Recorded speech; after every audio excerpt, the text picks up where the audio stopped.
अगर हम blood based test की बात करें तो सबसे पहला टेस्ट जो बेसिक इन्वेस्टिगेशन होती है वो होती है कंप्लीट ब्लड काउंट या सीबीसी। आमतौर पे कैंसर केसेस में एक बेसलाइन इन्वेस्टिगेशन की तरह कराया जाता है, मगर ब्लड कैंसर के केसेस में this gives us the most valuable information and sometimes the first clue to the diagnosis of blood cancers. इसके बाद आते हैं tumour markers. Now tumour markers क्या होते हैं?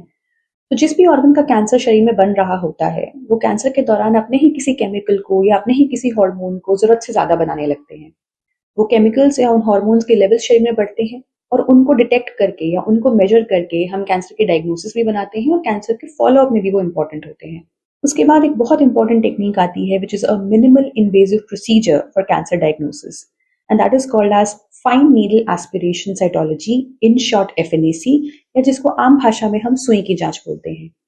इसमें क्या होता है कि जैसे मैंने बताया शरीर में कई बार गांठें हो सकती हैं या कई बार CT MRI में या एंडोस्कोपी के दौरान डॉक्टर्स को शरीर के अंदर कुछ एबनॉर्मल एरियाज मिल सकते हैं जिस पे डाउट होता है कि शायद ये कैंसर है। उन लीजन से, उन एबनॉर्मल एरिया से या उन गांठों से हम कई बार सुई के माध्यम से कुछ सैंपल लेते हैं। वो सैंपल पैथोलॉजिस्ट के पास भेजे जाते हैं, हम उन्हें प्रोसेस करते हैं, माइक्रोस्कोप के अंदर एनालाइज करते हैं और बताते हैं कि उनमें कैंसर रिलेटेड चेंजेस आ रहे हैं कि नहीं।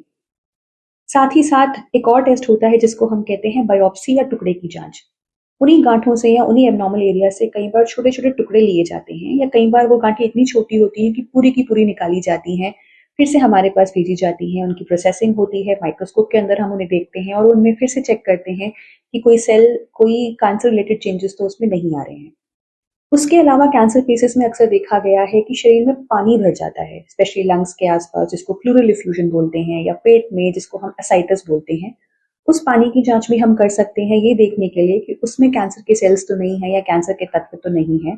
इसको हम बोलते हैं malignant fluid cytology.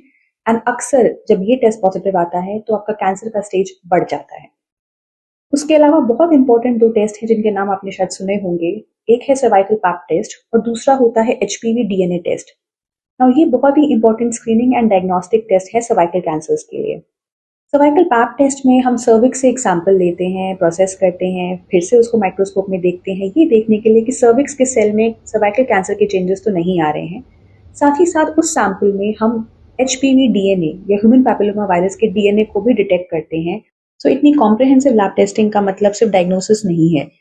We aim to detect cancer at as early a stage as possible to help us choose a therapy which is least complex but most effective. And we want to reduce the care burden on the patient and the family. So this World Cancer Day, let us spread awareness about cancer, take the right preventive measures, avoid alcohol, smoking, have a healthy lifestyle, eat healthy, exercise. Young adolescent girls and females, take your cervical cancer vaccinations. We have guidelines, we have options available. And females जो reproductive age group में है या उसके आगे भी, do not delay your cervical cancer screening tests. And those जिनमें genetic tendency है या family history है cancer की, do not skip your regular health checkups or your cancer screening and surveillance checkups. Take care.